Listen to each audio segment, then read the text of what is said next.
Right. మొదటి అధ్యాయాన్ని మనం చూడబోతున్నాం. మొదటి అధ్యాయాన్ని మనం చూస్తూ ఉంటుండగా ఆల్రెడీ మనం గత వారంలోనే డివిజన్ మాట్లాడుకున్నాం.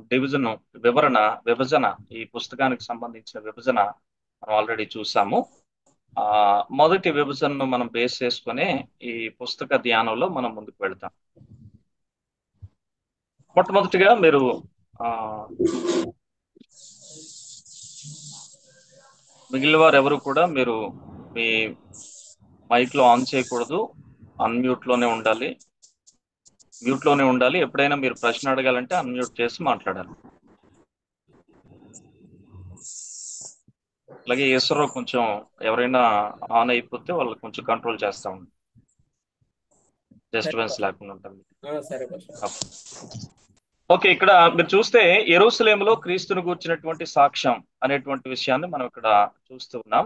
1వ అధ్యాయం 1 నుంచి 8వ అధ్యాయం 4వ వచనం వరకు కూడా మనం ఈ విషయాలు ఉంటాయని ఆల్రెడీ గత వారమే నేను మీకు చెప్పాను. అయితే మొదటి అధ్యాయాన్ని మనం చూస్తున్నాం కనుక ఈ 1 నుంచి 8 అధ్యాయాల్లో మొదటి అధ్యాయాన్ని ఈ రోజు మనం ప్రారంభిస్తాం కనుక ఈ మొదటి అధ్యాయానికి సంబంధించినటువంటి ఆ వివరణ కూడా డివిజన్ కూడా మనం చూడడానికి ప్రయత్నం చేద్దాం.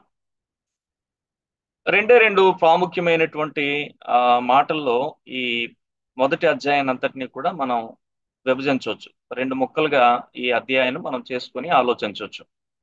మొదటి భాగంలో మనకి ఏం కనిపిస్తుంది అని అంటే గనక ప్రభు ఆరోహణానికి ముందు జరిగిన సంగతులు. ప్రభు ఆరోహణానికి ముందు జరిగిన సంగతులన్నీ కూడా 1వ అధ్యాయం 1 నుంచి 11 వచనాలు ఉంటాయి. కేవలం ఒక్క అధ్యాయాన్ని గురించి మనం మాట్లాడుతున్నాం ఇక్కడ. 1 నుంచి 3 వచనాల్లో పరిచయం ఉంది. అలాగే 4, 5 వచనాల్లో ప్రభు తన శిష్యులకు ఇచ్చినటువంటి చివరి ఆజ్ఞ, అంటే పునరుద్ధానం తర్వాత ఇచ్చిన చివరి ఆజ్ఞ గురించి మనకు కనిపిస్తుంది. అలాగే ప్రభు యొక్క వాగ్దానం గురించి 6 నుంచి 8 వచనాల్లో కనబడతాయి. 9 నుంచి 11 వచనాల్లో ప్రభు యొక్క ఆరోహణం గురించి మనకు కనబడుతుంది.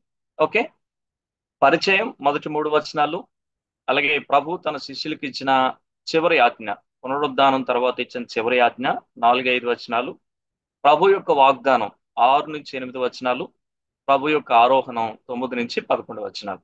ఈ విధంగా మొదటి భాగంలో ఈ యొక్క సబ్ టైటిల్స్ గా మనం పెట్టుకోవచ్చు.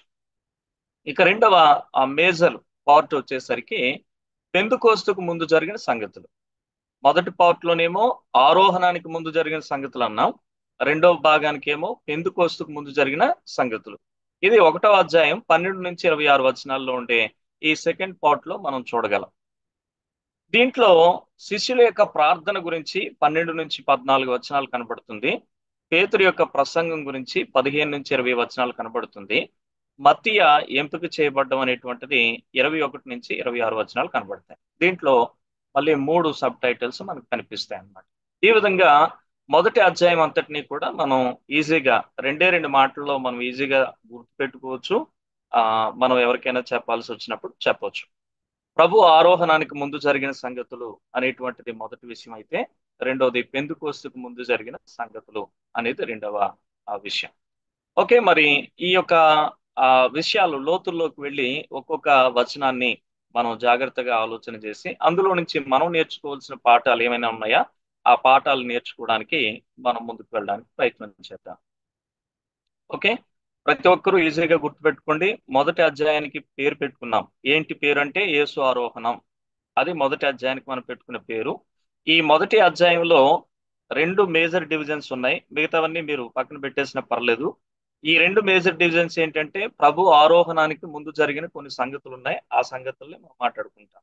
రెండోది 2వ అధ్యాయంలో పెంతెకోస్తు పండుగ జరిగింది. ఆ పండగకు ముందు మరికొన్ని సంగతులు జరిగాయి. ఆ విషయాలు 2వ భాగంలో మనం మాట్లాడుకుంటాం. కాబట్టి ఈ 2 మేజర్ పాయింట్స్ గుర్తుపెట్టుకోండి. ఇక మనం జాగ్రత్తగా ఆలోచించినట్లయితే ప్రభు ఆరోహణానికి ముందు జరిగినటువంటి సంగతుల్లో ఈ రోజు మనం చూడాల్సినటువంటి 1 నుంచి 5 వచనాలకు సంబంధించిన వివరణ ఈ రోజు మనం చూడబోతూ ఉన్నాం. నెంబర్ 1, మొట్టమొదటిది పరిచయం అని మనం చెప్పుకున్నాం గనుక ఈ పరిచయం గురించి మొదటి 3 వచనాలు మాట్లాడుతూ ఉన్నాయి.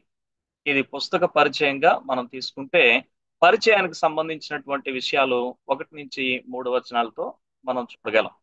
సహజంగా ఏ పుస్తకానికైనా పరిచయం అనేది తప్పనిసరి. కాబట్టి అపోస్తుల కార్యంలో కూడా మనం పరిచయపు మాటలు చదువుతూ ఉన్నాం. ఈ పరిచయపు మాటల్లో కూడా మనం కొన్ని విషయాలు చూడడానికి, నేర్చుకోవడానికి ఇక్కడ మనకు కనిపిస్తాయి. ఈ ఆ వచనాల్లో మీరు చూస్తే కనుక, ఓ థెయోఫిలా, యేసు తాను ఏర్పరచుకున్న అపోస్తలులకు పరిశుద్ధాత్మ ద్వారా ఆజ్ఞాపించిన తరువాత ఆయన పరమునకు చేర్చుకునబడిన దినము వరకు ఆయన చేయుటకును బోధించుటకును ఆరంభించిన వాటన్నిటిని గూర్చి నా మొదటి గ్రంథమందు రచించి తిని. ఇక్కడ మొదటి 2 వచనాలు కూడా మనం పెట్టుకున్నాం. ఈ 2 వచనాల్లో కూడా మనం గమనించాల్సినటువంటి కొన్ని ప్రాముఖ్యమైనటువంటి విషయాలు కనబడుతూ ఉన్నాయి. మొట్టమొదటిగా మీరు ఆలోచించినట్లయితే ఈ వచనాలు ఆధారం చేసుకొని గమనిస్తే, లూకా అనేటువంటి యొక్క వైద్యుడు థియోఫిలాతో మాట్లాడుతూ థియోఫిలాకి చెప్తున్నటువంటి విషయాలు ఏంటంటే కనుక, నేను ఒక 2 పుస్తకాలు రాశాను అని చెప్తా ఉన్నాడు. అందులో మొదటి పుస్తకం ఆల్రెడీ నీకు అందించాను. నా మొదటి గ్రంథంలో కొన్ని సంగతులు నేను మీకు రాసిచ్చాను అని చెప్పాడు. అలాగే ఇప్పుడు నేను రాస్తున్నది 2వ గ్రంథం అన్నట్లుగా ఆయన మాట్లాడుతున్నాడు. కాబట్టి లూకా 2 పుస్తకాలు రాశాడని ఈ 2 వచనాలు బట్టి మనకు అర్థమవుతుంది. అందులో మొదటి పుస్తకం ఏమో లూకా సువార్త అయితే, రెండవ పుస్తకం అపోస్తలుల కార్యముల గ్రంథం. ఈ లూకా సువార్తలో ఏమో ప్రభు యొక్క చరిత్ర కనబడితే, అపోస్తలుల కార్యముల గ్రంథములో ఏమో సంఘము యొక్క చరిత్ర ఆయన రాస్తూ ఉన్నాడు. ఈ విధంగా లూకా ఈ యొక్క 2 పుస్తకాలని కూడా రాయడం అనేటువంటిది మనం చూస్తూ ఉన్నాం. ఒకటి లూకా సువార్త, రెండోది అపోస్తలుల కార్యం. లూకా సువార్తలో ఏమో ప్రభు చరిత్ర ఉంటది, అపోస్తలుల కార్యంలోనేమో సంఘ చరిత్ర ఉంటది. అలాగే మీరు ఆలోచిస్తే ఈ 2 పుస్తకాలని కూడా ఒకే వ్యక్తికి రాస్తున్నాడు ఆయన. అందుకే ఓ థెయోఫిలా అని చెప్పేసి ఆయన ప్రారంభించాడు. లూకా సువార్త ప్రారంభంలో కూడా ఆయన థెయోఫిలాకి అడ్రస్ చేస్తూ రాయడం అనేటువంటిది ఆల్రెడీ మనం చదివాం. కాబట్టి మీరు గమనిస్తే, మరి లూకా 2 పుస్తకాలు రాశాడని, ఆ 2 పుస్తకాల్ని కూడా ఒకే వ్యక్తికి అడ్రస్ చేస్తూ రాశాడని, ఆ 2 పుస్తకాలు కూడా ఒకటి లూకా సువార్త అయితే రెండోది అపోస్తలుల కార్యమని, లూకా సువార్త ప్రభు చరిత్రని, అలాగే అపోస్తలుల కార్యం సంఘ చరిత్రని ఈ 2 వచనాల సారాంశం బట్టి మనం గమనించవచ్చు. అందుకని అంటాడు, మరి పరిశుద్ధాత్మ ద్వారా తన శిష్యులకు ఆజ్ఞాపించిన దగ్గర నుంచి ఆయన పరమునకు వెళ్ళడం వరకు కూడా ఆయన చేసినవి, బోధించినవి అన్ని కూడా నేను రాశాను నా మొదటి గ్రంథంలో అని చెప్పాడు. సరే, ఇది మొదటి గ్రంథం అయితే ఇప్పుడు మనకు పరిచయం చేస్తుంది ఏ గ్రంథం అంటే కనుక 2వ గ్రంథం అని మనకు అర్థమవుతుంది. ఇది ఈ యొక్క వచనాలను బట్టి మనం గ్రహించేటువంటి సంగతి. ఇంకా ఈ 2 వచనాల్లో ఇంకా మరిన్ని విషయాలు మనకు కనిపిస్తాయి. ఆ విషయాలు కూడా మనం చూడడానికి ప్రయత్నం చేద్దాం. ఓకేనా? ఇంతవరకు మీకు అర్థమైంది కదా? క్లియర్గా ఉంది కదా? లూకా 2 పుస్తకాలు రాశాడు. అందులో ఒకటేమో లూకా సువార్త, రెండోదేమో అపోస్తలుల కార్యములు. లూకా సువార్త ప్రభు చరిత్ర, అపోస్తలుల కార్యములు సంఘ చరిత్ర.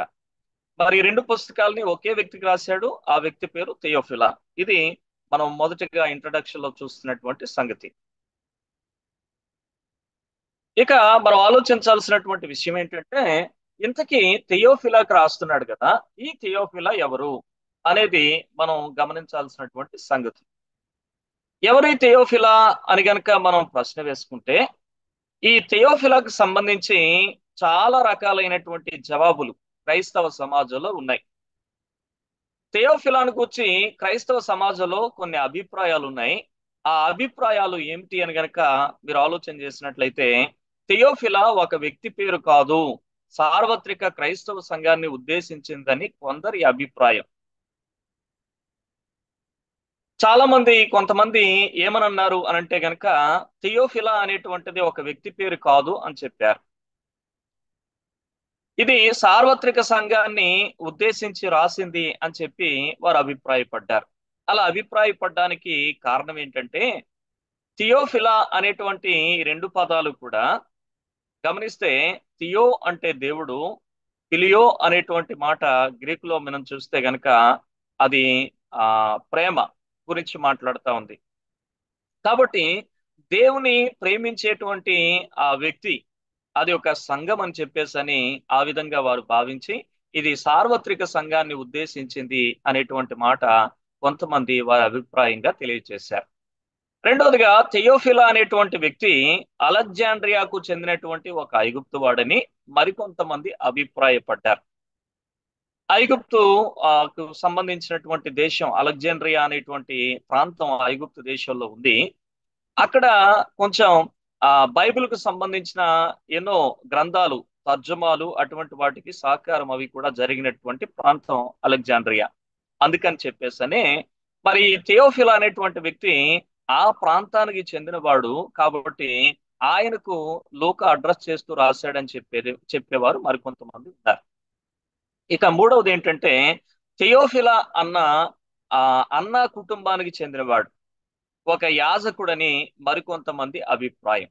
థియోఫిలా అనేటువంటి ఆయన అన్న, మన యొక్క ప్రభువైన యేసుక్రీస్తు వారిని సిలువకు అప్పగించినటువంటి అన్న కైప ఉన్నారు కదా, ఆ అన్న యొక్క కుటుంబానికి చెందినటువంటి ఒక యాజకుడని, తర్వాత ఆయన మారుమనసు పొందాడని, ఆయన కొరకు మరి యొక్క సువార్తను లేకపోతే అపోస్తుల కార్యాన్ని మరి ఒక రుజువుగా రాసిచ్చాడు అనేటువంటిది మరి కొంతమంది యొక్క అభిప్రాయం. ఇవన్నీ కూడా అభిప్రాయాలు. అలాగే గమనిస్తే థెయోఫిలా అనేటువంటి ఈ మాటను మనం చూసినప్పుడు ఘనత వహించిన అనే బిరుదు ఉపయోగించడాన్ని బట్టి, ఘనత వహించిన థియోఫిలా అనేటువంటి ఆ మాటను ఉపయోగించాడు కదా లూకా. దాన్ని బట్టి మరి చాలా మంది ఏమనన్నారు అనంటే గనక ఇది రోమా ప్రభుత్వ అధికారులకు ఉపయోగించేటువంటి పదం గనుక ఈయన రోమా గవర్నరో లేదంటే రోమా ప్రభుత్వంలో ఒక ఉన్నతమైన అధికారో అని చెప్పి మరికొంతమంది అభిప్రాయపడ్డారు. అలా అభిప్రాయపడ్డానికి కారణం ఏంటంటే గనక మహాఘనత వహించినటువంటి ఫెలిక్స్ అని చెప్పేసి 23వ అధ్యాయం అపోస్తుల కార్యం 26వ వచనంలో ఫెలిక్స్ కి ఈ పదం ఆపాదించబడింది. మహాఘనత వహించిన అనేటువంటి పదం ఆయనకు ఆపాదించబడింది. అలాగే మహాఘనత వహించిన పేస్తు అని పేస్తుకి 26వ అధ్యాయం అపోస్తుల కార్యం 25వ వచనంలో వీళ్ళిద్దరూ కూడా రోమా ప్రభుత్వం యొక్క గవర్నర్, వాళ్ళకి ఈ ఈ యొక్క మహాఘనత వహించిన అనే బిరుదు ఆపాదించబడింది. అయితే మీరు ఆలోచించినట్లయితే గనక మరి యొక్క థియోఫిలాకి కూడా ఇదే బిరుదు ఆపాదించడాన్ని బట్టి, లూకా దాన్ని ఆపాదించడాన్ని బట్టి మీరు గమనిస్తే గనక లూకా సువార్త 1వ అధ్యాయం 1వ వచనం ఘనత వహించిన థియోఫిలా అనే మాట ఆయన వాడుతాడు అక్కడ.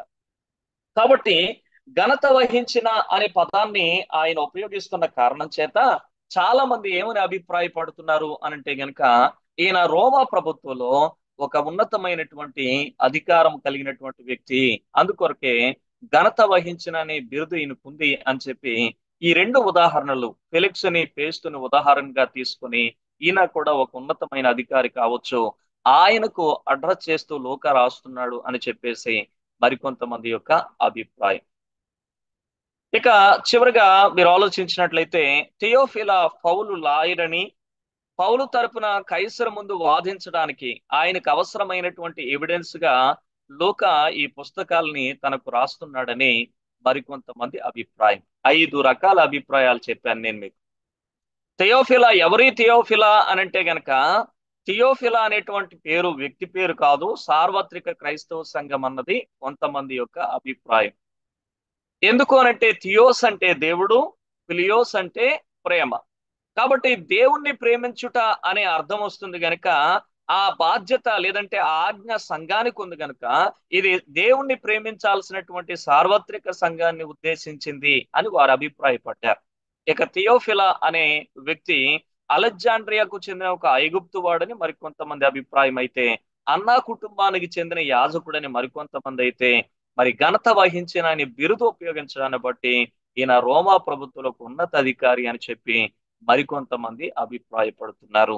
ఇక చివరిగా ఏంటంటే పౌలు గారు జైల్లో ఉన్నాడు కదా, పౌలు తరపున వాదించడానికి ఒక లాయర్ అవసరం కదా, ఆ లాయరే ఈ థియోఫిలా. ఆయనకు ఎవిడెన్స్ గా ఈ పుస్తకాలు లూకా రాశాడు, మరి కొంచెం బలంగా వాదించడానికి అవకాశం అవుతుందని మరికొంతమంది దీని గురించి అభిప్రాయపడ్డారు. అయితే మనం ఆలోచించినప్పుడు ఈ 5 రకాల అభిప్రాయాలు థియోఫిలాని గురించి క్రైస్తవ సమాజంలో ఉన్నాయి అనేటువంటి విషయం మొట్టమొదటిగా మన మనసులో పెట్టుకోవాలి. ఇక ఇది మన మనసులో ఉండగా ఇంతకీ ఈ 5 రకాల అభిప్రాయాలలో ఏది సరైనది, వాక్యానికి దగ్గరగా ఉన్నది అన్నది మనం ఈ రోజు పరిశీలన చేసి చూడవలసిన అవసరత ఉంది. రండి ముందుకు వెళ్ళి మనం చూడడానికి ప్రయత్నం చేస్తే, ఈ థియోఫిలా ఎవరు అనేటువంటి అంశంలో మనం చూస్తే లేఖనాలను బట్టి మనకి ఏం అర్థం అవుతుంది అనంటే, థియోఫిలా అనగా దేవప్రియుడు, దేవునిచే ఇష్టపడిన వాడు లేదా దేవుని ప్రేమించువాడు అని అర్థం. ఇందాక నేను చెప్పిన మాటలు గ్రీక్ పదాలు థియోస్, ఫిలియోస్ అనేటువంటి రెండు పదాల కలయికే థియోఫిలా. కాబట్టి థియోస్ అనగా దేవుడు, ఫిలియోస్ అనగా ప్రేమ. అందుకే రెండింటిని కలిపినప్పుడు దేవ ప్రియుడు అనేటువంటి అర్థం ఇవ్వడం జరిగింది. అలాగే దేవునిచే ఇష్టపడిన వాడు లేదా దేవుణ్ణి ప్రేమించేవాడు అనేటువంటి అర్థాలు థియోఫిలాకి ఉన్నాయి అనేటువంటి విషయం మనకు అర్థమవుతుంది.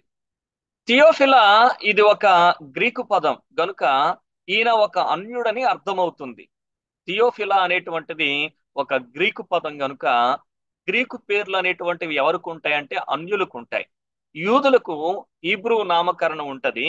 అదే ఆ అన్యజనులకైతే గనక గ్రీకు నామకరణం అనేటువంటిది ఉంటది.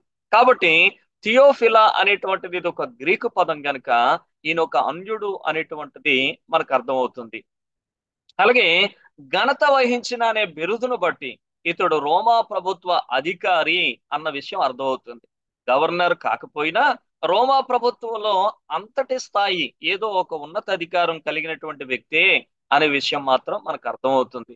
అలాగే నీకు ఉపదేశించబడిన అనే మాటలను బట్టి ఈయన సువార్త విన్నాడు అని లూకా సువార్త 1వ అధ్యాయం 3వ వచనాన్ని బట్టి అర్థమవుతుంది. చూడండి లూకా సువార్త 1వ అధ్యాయం 3వ వచనం.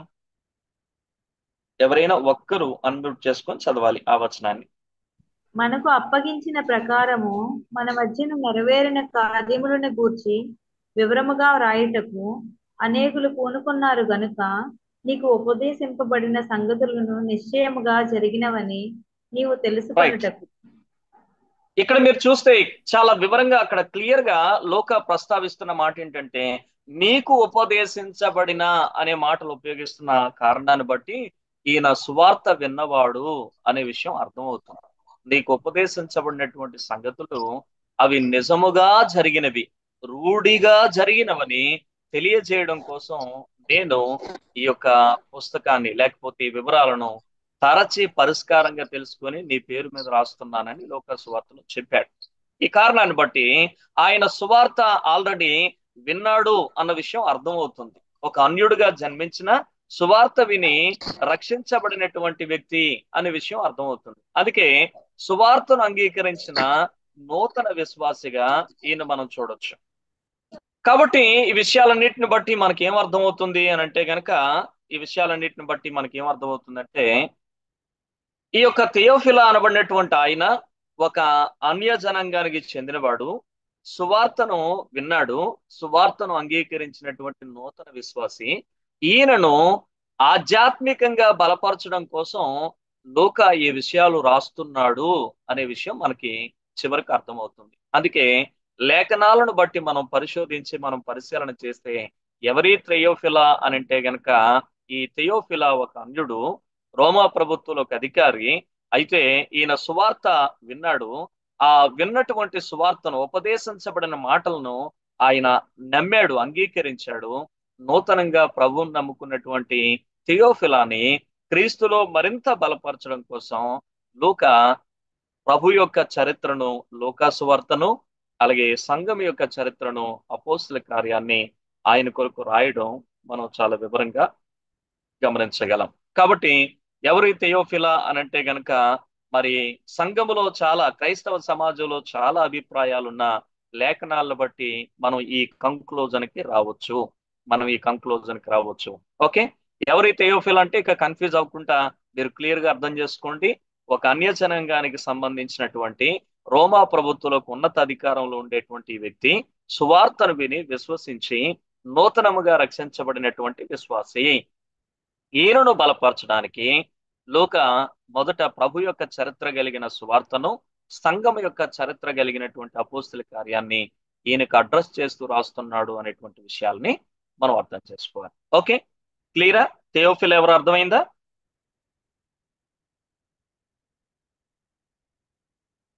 ఇక మనం ఈ వచనాల్లో చూడాల్సినటువంటి రెండవ ప్రాముఖ్యమైనటువంటి సంగతిని మీరు చూసినట్లయితే, ఆయన చేయుటకును బోధించుటకును అనేటువంటి రెండు మాటలు ఇక్కడ కనబడతా ఉన్నాయి రెండవ వచనంలో. ఆయన పరమునకు చేర్చుకునబడిన దినము వరకు ఆయన చేయుటకును ఆయన బోధించుటకును ఆరంభించిన వాటన్నిటిని గూర్చి నా మొదటి గ్రంథమందు రచించి తిని అనే మాటలు ఇక్కడ మనకి చెప్పబడతా ఉన్నాయి. ఇప్పుడు మీరు జాగ్రత్తగా ఆలోచించినట్లయితే గనక, ఆయన చేయుటకు బోధించుటకు ఇక్కడ రెండు విషయాలు ఉన్నాయి. మొట్టమొదటిగా ఇది ఎవరి గురించి అంటే యేసుక్రీస్తు వారి గురించి చెప్తా ఉన్నాడు. యేసుక్రీస్తు ప్రభు వారు ఆయన చేస్తున్నారు, తర్వాత చెబుతున్నారు. అందుకే ప్రభు ఎవరు అనంటే గనక ఒక మంచి మాదిరికరమైనటువంటి బోధకుడు.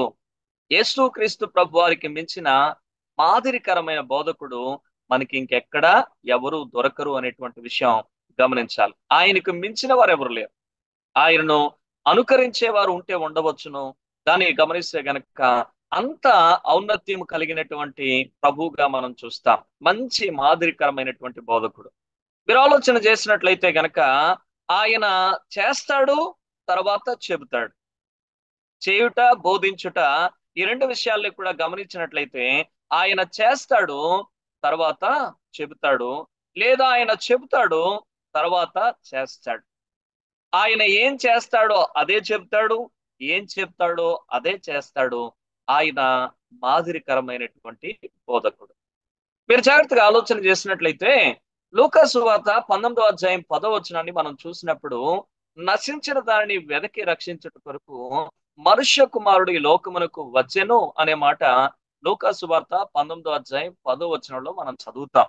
అయితే విశేషం ఏమిటి అనంటే గనక, ఈ వచనాన్ని ప్రభు ఎప్పుడు చెప్పాడు అనంటే, మొట్టమొదట జక్కయ్య అనేటువంటి ఒక నశించిపోతున్నటువంటి పాపిని వెదకి ఆయనే వెళ్ళి రక్షించిన తర్వాత.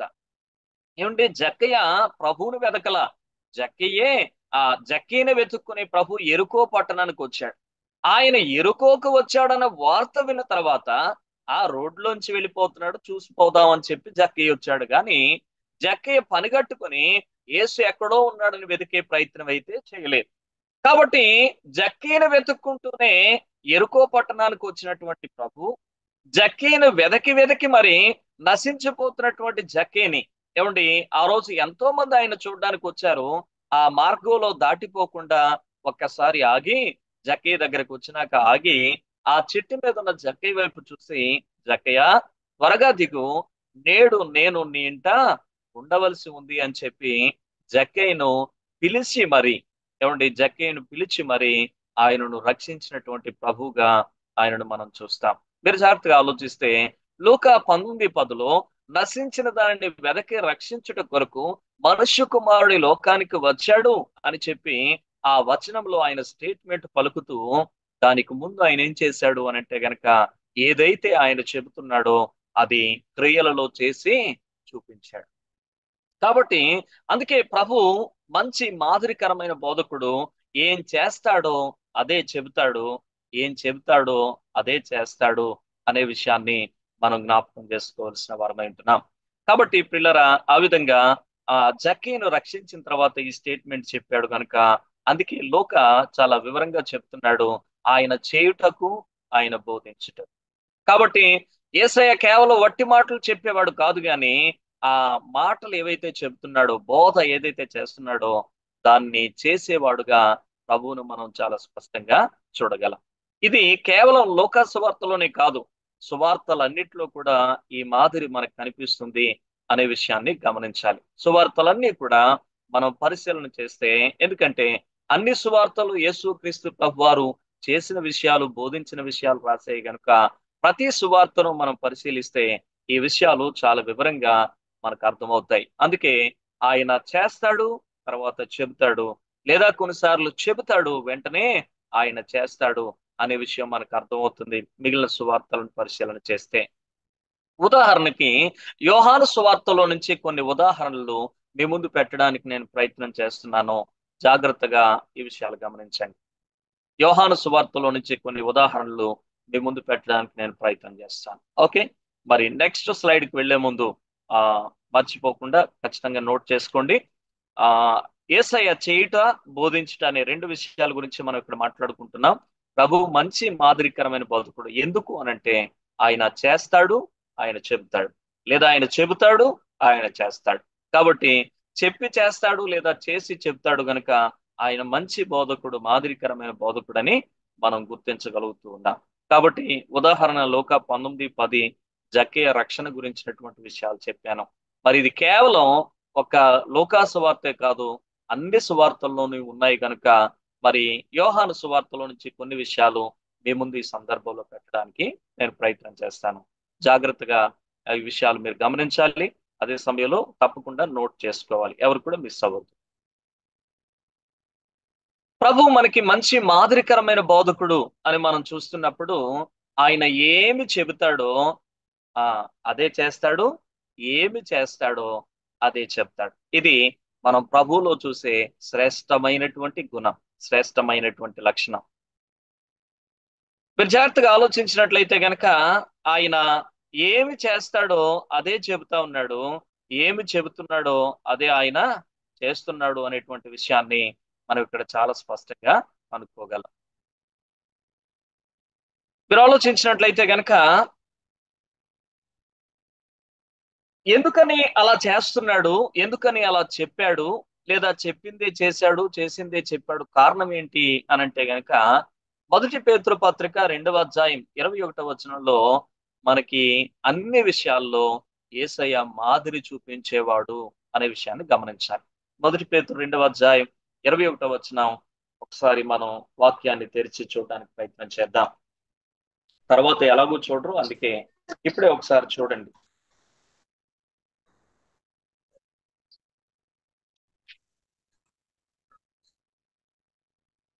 మొదటి పేతురు పత్రిక 2వ అధ్యాయం 21వ వచనంలో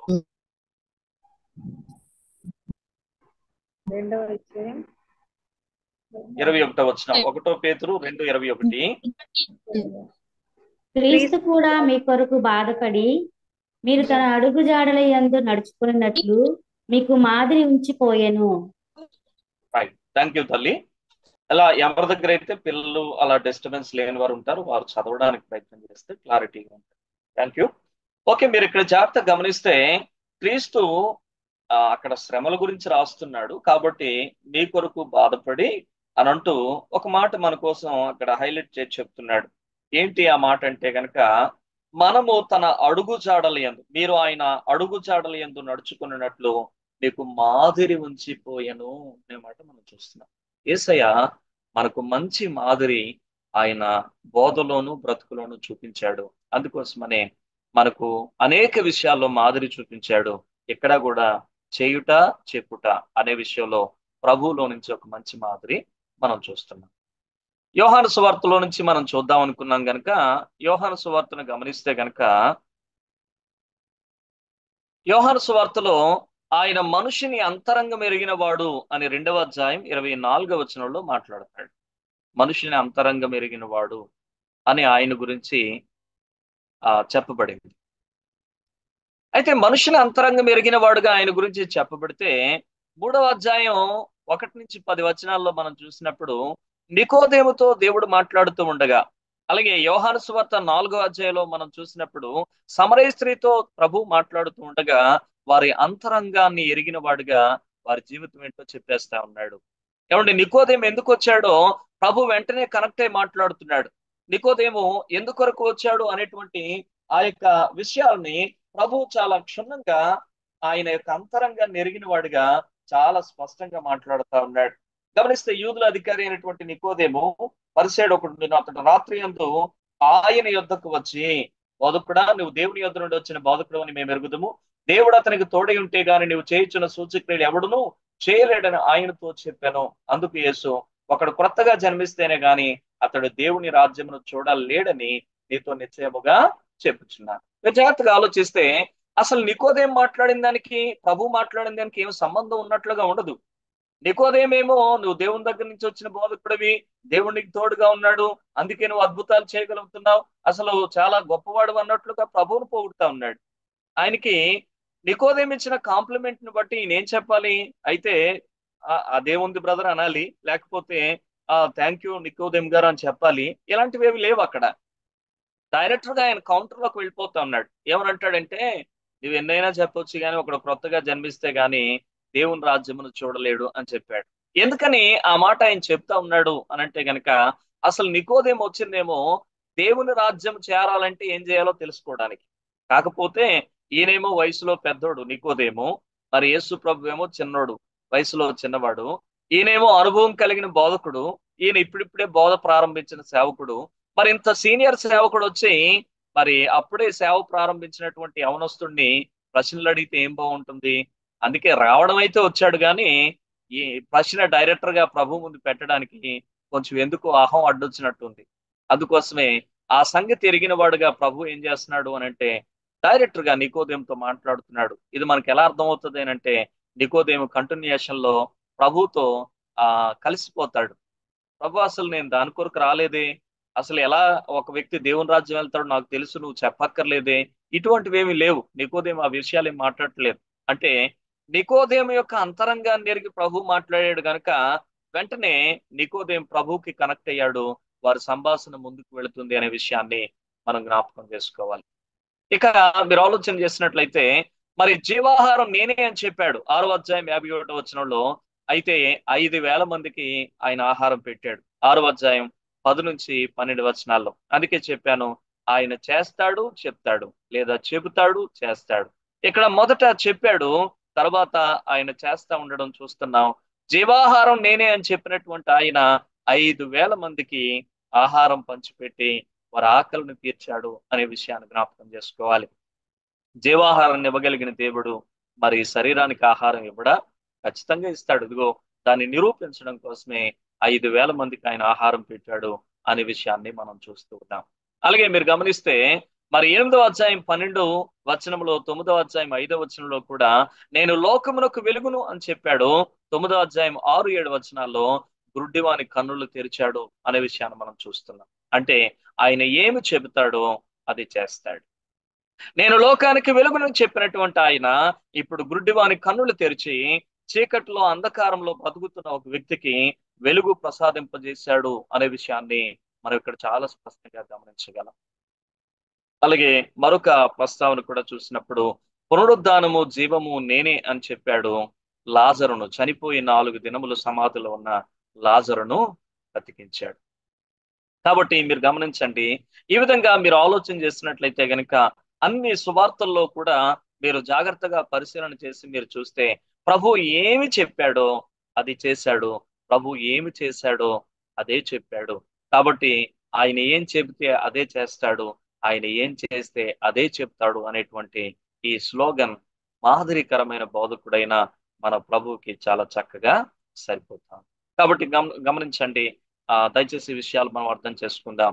ఈ 4 విషయాల్ని కూడా మనం ఆలోచించినప్పుడు మరి ప్రభు ఏం చెప్పాడో అది చేయడం, ఒక మంచి మాదిరిని మనకు చూపడం మనకి కనుపరుస్తా ఉన్నాడు. ఈ రోజు మీరు జాగ్రత్తగా ఆలోచించినట్లయితే మనమందరం కూడా మన పిల్లలకి లేదా మన పక్కనున్న వారికి మనం ఏదో ఒకటి చెప్పేటువంటి పరిస్థితిలో ఉంటాం. అయితే ప్రశ్న ఏంటంటే, మనం కేవలం చెప్పేవారమా లేదా చేసేవారంగా కూడా ఉన్నామా అన్నది ప్రాముఖ్యమైన ప్రశ్న. గమనిస్తే ఈ రోజుల్లో చాలా మంది ఇలా అంటారు. ఏమని అంటారంటే, నేను చేసినట్లు చేయకండి, నేను చెప్పినట్లు చేయండి అని అంటారు. ఇలాంటి వాళ్ళు ఉన్నారు నేడు. నేను చేసినట్లు చేయకండి, కాకపోతే నేను చెప్పినట్లు చేయండి. ఇదిగో నేను అనవసరంగా ఇలా చేసి నేను చెడిపోయాను, కాబట్టి నేను చేసినట్లు చేయొద్దు కానీ నేను చెప్పినట్లు చేయండి. గుర్తుపెట్టుకోండి, నేను చేసినట్లు చేయకండి, నేను చెప్పినట్లు చేయండి అని అంటే అలా ఎప్పటికీ జరిగేది కాదు. అందుకే దేవుని వాక్యంలో ప్రభు అంటాడు, కుమారుడు తండ్రి ఏం చేయడం కుమారుడు చూస్తాడో వాటిని అలాగే చేస్తాడు అని అంటాడు. అంటే మనం చేసేది పిల్లలు చూసి అలాగే చేస్తారు. తల్లి ఎట్టిదో బిడ్డ కూడా అట్టిదే అని అంటాడు. అంటే ఈ రోజున మన పిల్లల విషయంలో కూడా జాగ్రత్తగా అర్థం చేసుకుందాం. మనం వారిని మంచి మార్గంలో నడిపించాలంటే ఫస్ట్ మనం చెయ్యాలి, ఆ తర్వాతే వారికి చెప్పాలి. ఈ రోజున మన వాళ్ళు చాలా మంది నేను వెళ్ళమంటున్నానండి, వాడే చర్చికి రాడండి అని అంటారు. నువ్వు వెళ్ళమంటే వాడు చర్చికి రాడు. నువ్వు బయలుదేరి ఫస్ట్ నువ్వు చర్చికి బయలుదేరి, నాన్న నేను రెడీ అవుతున్నాను, నువ్వు కూడా రెడీ అవ్వంటే వాడు ఖచ్చితంగా రెడీ అవుతాడు. నువ్వు ముందు నడిస్తే నీ వెనకతల నడిచి వస్తాడు. నీవేమో ఎగ్గొట్టేసి వాడికేం వెళ్ళమని చెప్తే ఎలా వస్తాడు? ఈ రోజున మనం చెప్తున్నాం కానీ చేయటం లేదు. అందుకే మన పిల్లలు ఫాలో అవరు. మనం ప్రార్థన చేయం, మన పిల్లలకి ఏం చెప్తామంటే ప్రార్థన చేసుకో బాగా అని అంటాం. వాళ్ళు ఎలా ప్రార్థన చేస్తారు? నువ్వేం చేయడం చూస్తే వాళ్ళు అదే చేస్తారు కదా. కాబట్టి జ్ఞాపకం చేస్తున్నాను. ఈవెన్ సెక్యులర్ విషయాల్లో కూడా మీరు గమనిస్తే, మరి మీ పిల్లలు స్కూల్ నుంచి ఇంటికి వచ్చారనుకోండి, మీ పిల్లలేమో మీరు చదువుకోండి అంటారు, మీరు టీవీ ఆన్ చేసి సీరియల్ ముందు కూర్చుంటారు. మరి పిల్లోడు బుక్ తీసి ఒకవేళ నీ భయానికి కూర్చున్నా ఆడు మైండ్ అంతా టీవీ మీదే ఉంటుంది. వాడు ఇంకేం చదువుతాడు? అందుకే దయచేసి గమనించండి. ఈ రోజుల్లో మనం ఎలా ఉన్నామంటే, నేను చేసినట్లు చేయకండి, నీకు తెలుసు ఇది తప్పని, ఇది మంచిది కాదని నీకు తెలుసు, కానీ నువ్వు అదే చేస్తావు. ఒకవేళ నేను ఎవరైనా గమనిస్తే వారికి అంటావు, నేను చేసినట్లు చేయకండి, నేనేదో పాడైపోయాను, మీరు పాడైపోకండి, కాకపోతే నేను చెప్తున్నాను మంచి మార్గం మీరు చేయండి అని అంటారు. అది ఎప్పటికీ ప్రభావం చూపదు. మీరు జాగ్రత్తగా ఆలోచిస్తే ఎంతో మంది బోధకులు ఉన్నారు, కానీ యేసయ్య బోధ ఏమండి అప్పుడు వినేవారి మీద చాలా ప్రభావం చూపింది. ఎందుకో తెలుసా? ఆయన ఏం చేస్తాడో అదే చెప్తాడు, ఆయన ఏం చెప్తాడో అదే చేస్తాడు. కాబట్టి ఈరోజు ఈ గొప్ప సత్యాన్ని మనం అర్థం చేసుకుందాం పిల్లరా. ఈ విషయాల గురించి నేను ఆలోచిస్తూ ఉండగా, నేను కూడా ధ్యానిస్తూ ఉండగా నాకు నేను కూడా ప్రశ్న వేసుకున్నాను. నిజమే ప్రభా, ఈ రోజున నిన్ను అనుకరించేటువంటి ఓ మంచి బోధకునిగా నన్ను చేయండి అని నేను ప్రార్థించాను. నా కొరకు కూడా మీరు ప్రార్థన చేయండి. అలాగే గమనిస్తే గనుక మరి నేను మీ అందరికీ చెప్పాను, ఏమన్నానంటే అపోస్తల కార్యాన్ని చదవండి అని చెప్పాను. కుదిరితే 1 సిట్టింగ్ లో చదవండి అన్నాను. ఒకవేళ కుదరకపోతే కనీసం ఒక 2-3 షిఫ్ట్లుగానైనా అపోస్తల కార్యాన్ని చదవండి అని చెప్పాను. అయితే ఈ భాగాన్ని నేను కూడా ధ్యానం చేస్తూ ఉండగా, ఈ విషయాలను గురించి ఆలోచిస్తూ ఉండగా, మరి మీకు చెప్పిన తర్వాత నేను కూడా చదవాలి కదా. నేను అపోస్తల కార్యాన్ని చదవడం నేను కూడా ప్రారంభించాను. ఇప్పటికీ నేను ఆల్రెడీ 20 అధ్యాయాలు పూర్తి నేను చేశాను. కాబట్టి నాకున్న బిజీ షెడ్యూల్ని బట్టి ఒకసారి కూర్చొని చదవలేకపోయినా నేను 20 అధ్యాయాలు కంప్లీట్ చేశాను. జ్ఞాపకం చేస్తున్నాను, గమనించండి. ఎందుకు అనంటే దేవుడు మనకి మంచి మాదిరి చూపిస్తున్నాడు. మనం ఏం చేస్తున్నామో అది చెప్పాలి, మనం ఏం చెప్తున్నామో అది చేయాలి. కాబట్టి మరి ఇంతవరకు ఒకవేళ మనం అలా ఉండకపోతే, ఒకవేళ ఇక్కడ చివరి స్టేట్మెంట్ లో మాట్లాడుకున్నట్లుగా మనం కేవలం చెప్పేవారికి మాత్రమే ఉండి చేసేవారికి ఉండకపోతే, ఈ రోజు నుంచి అయినా మా జీవితాలు దిద్దుకుందాం. నీవు ముందు నడు దేవుని మందిరానికి, నీ వెంట నీ కుటుంబం నడుస్తుంది, నీ వెంట నీ పిల్లలు నడిచి వస్తారు. నువ్వు ముందు చేయు ప్రార్థన, నువ్వు ముందు అన్ని విషయాల్లో మాదిరి కనపరచు. నువ్వు ఎప్పుడైతే చేసి ఇలా చెయ్యి నువ్వు కూడా అని చెప్తావో, నీ పిల్లలు ఖచ్చితంగా ఫాలో అవుతారు. నువ్వు చెప్పేది నీ పిల్లల మీద ప్రభావితం చూపిస్తుంది. దయచేసి ఈ విషయాలు మనం గమనించాలి. ఒకవేళ అలా కాకపోతే నీ అధికారాన్నో నీ బలాన్నో నువ్వు వాడి ఒకవేళ వాళ్ళు కంట్రోల్ చేస్తా ఉంటే, నీ ముందు నువ్వు కొడతావనో తిడతావనో వారు నటిస్తారు. పక్కకెళ్ళి వాళ్ళు నీ మీద విసుక్కుంటారు. వీళ్ళు చేయరు కానీ మాకు చెప్తారు అన్నట్లుగా మాట్లాడుకుంటారు. దయచేసి ఈ రోజున పేరెంట్స్ గా ఈ రోజు మనం కూడా ఈ సంగతులు అర్థం చేసుకుందాం, ఈ విషయాలు గమనించండి. Okay, right. ఇంతవరకు కూడా మనం ఏం మాట్లాడుకుంటున్నాం అంటే, ప్రభు ఏం చేస్తాడో అదే చెప్తాడు, ఏమి చెప్తాడో అదే చేస్తాడు. నువ్వు చెప్పి చెయ్యు లేదా చేసి చెప్పు, రెండిట్లో ఏదైనా పర్లేదు. కాబట్టి కొన్ని విషయాలు ఆయన చెప్పి చేశాడు, కొన్ని విషయాల్లో ఆయన చేసి చెప్పాడు. కాబట్టి రెండు విషయాల్లో ఎలా చేసినా పర్లేదు. కాబట్టి వెనకది ముందైనా ముందుది వెనకైనా కానీ మొత్తానికి ఒక పట్టుదల కలిగి నేను కూడా ప్రభు అంటే ఒక మంచి మాదిరిని అనుసరిస్తానని ఒక మంచి నిర్ణయం కలిగి ముందుకు సాగిపోతే, ఈ అపోస్తలుల కార్య ధ్యానాలు బుర్ర జ్ఞానం పెంచుకోవడానికి కాకుండా మన బ్రతుకును మార్చుకోవడానికి ఎంతగా ఉపయోగపడతాయి. అలాగున్న దేవుడు మనల్ని నడిపించును గాక అని నేను కోరుతా ఉన్నాను. రైట్. గమనిస్తే ఇంకా మనం చూడాల్సినటువంటి విషయం 3వ వచనంలో, ఆయన శ్రమ పడిన తర్వాత 40 దినముల వరకు వారికి అగపడుచు దేవుని రాజ్య విషయములను గూర్చి బోధించుచు అనేక ప్రమాణములను చూపి వారికి తన్ను తాను సజీవునిగా కనుపరుచుకునేను అనే మాట మనం ఇక్కడ చాలా స్పష్టంగా చూస్తూ ఉన్నాం. మీరు ఆలోచించినట్లయితే కనుక ఇక్కడ కూడా ఈ వచనంలో కూడా 2 విషయాలు కనబడతా ఉన్నాయి. ఆయన శ్రమ పడిన తర్వాత 40 దినముల వరకు వారికి అగపడుచు అనే మాట మనం ఇక్కడ చూస్తున్నాం. ఆయన శ్రమ పడిన తర్వాత 40 దినముల వరకు వారికి అగపడచ్చు. ఇందులో ఈ రెండు విషయాల్ని కూడా ఈ వచనంలో నుంచి కొంచెం ఆలోచించడానికి మనం ప్రయత్నం చేసినట్లయితే కనుక, ఆయన శ్రమ పడిన తర్వాత 40 దినాలు గురించి మీరు చూస్తే ఇక్కడ క్యాలెండర్ ఒకటి మీకు పెట్టడం జరిగింది.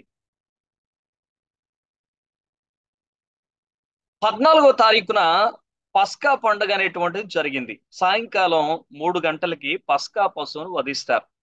లేవియాకాండము 23వ అధ్యాయంలో 7 పండగల గురించి అక్కడ రాయబడుతుంది.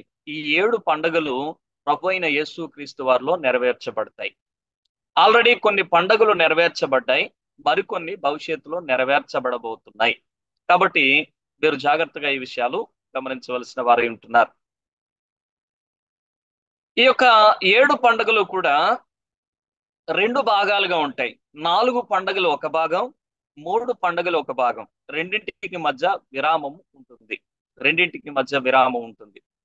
కాబట్టి ఈ యొక్క 4 పండుగలు మొదటి 3 ఒకదాని వెంట ఒకటి వస్తే, 4వ పండగ మరి మొదటి పండగ జరిగినటువంటి 40 దినాల తర్వాత లేదా 50వ రోజున, పెంతెకోస్తు అంటే 50 కనుక 50వ రోజున వస్తుంది అన్నమాట.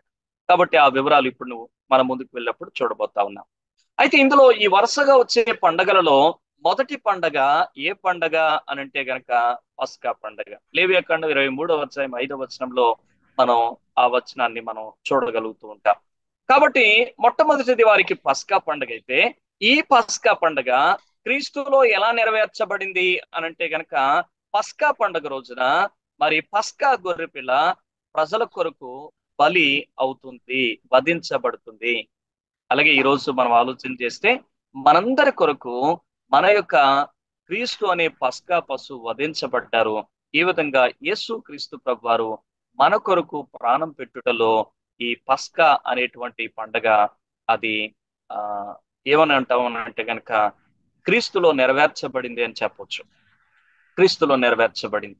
కాబట్టి అందుకే ఈ రోజు మనం పస్కా పండుగ చేయాల్సిన అవసరం మనకు లేదు. ఎందుకనంటే ఆల్రెడీ పస్కా అనే ఈ పండగ లేదంటే మిగతా 7 పండుగలు కూడా క్రీస్తుకు ముంగుర్తుగా ఉంటున్నాయి.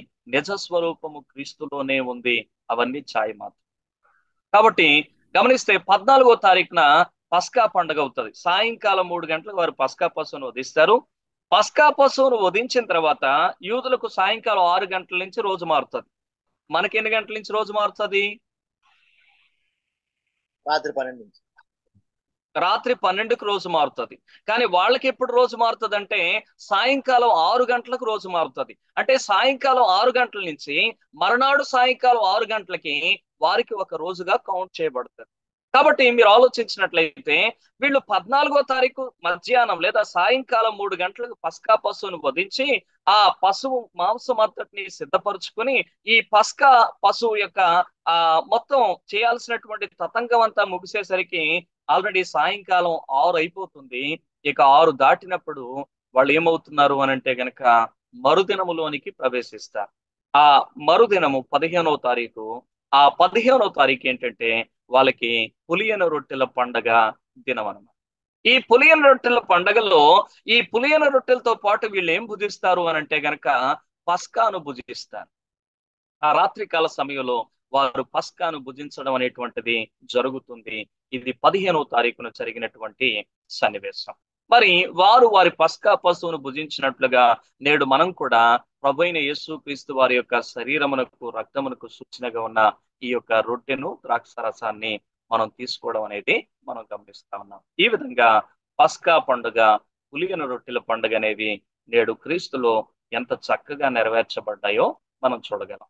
ఇక గమనిస్తే గనక 3వ రోజు అంటే పస్కా పండుగ జరిగినటువంటి 3వ రోజు ప్రథమ ఫలము అర్పించేటువంటి పండుగ అంటారు. ప్రథమ ఫలాలు అన్ని తీసుకొని రారు కానీ మొదటి పనును ఆ రోజు తీసుకొని వచ్చి వాళ్ళు దేవుని సన్నిధిలో అర్పిస్తారు. అల్లాడించే అర్పణగా దాన్ని అర్పిస్తారు. లేవియాకాండం 23వ అధ్యాయం 11వ వచనంలో ఈ మాట మీరు చాలా స్పష్టంగా గుర్తిస్తారు. ఏంటి ప్రథమ ఫలం? ఇది ఎక్కడ నెరవేర్చబడింది అనంటే గనక యేసుక్రీస్తు ప్రభువారు మరణించిన వారిలో ప్రథమ ఫలముగా లేచాడు.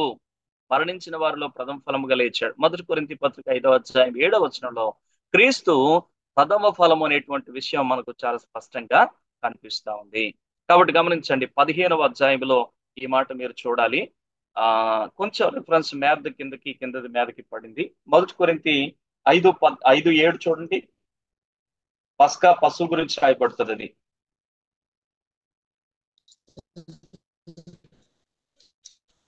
మీరు పులిపిండి లేని వారు కనుక క్రొత్తముగా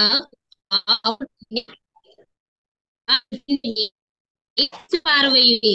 ఇంతేకాక క్రీస్తును మన పస్కా పశువు వధింపబడును కనుక పాతదైన పులిపిండితో నేను దుర్మార్గతయు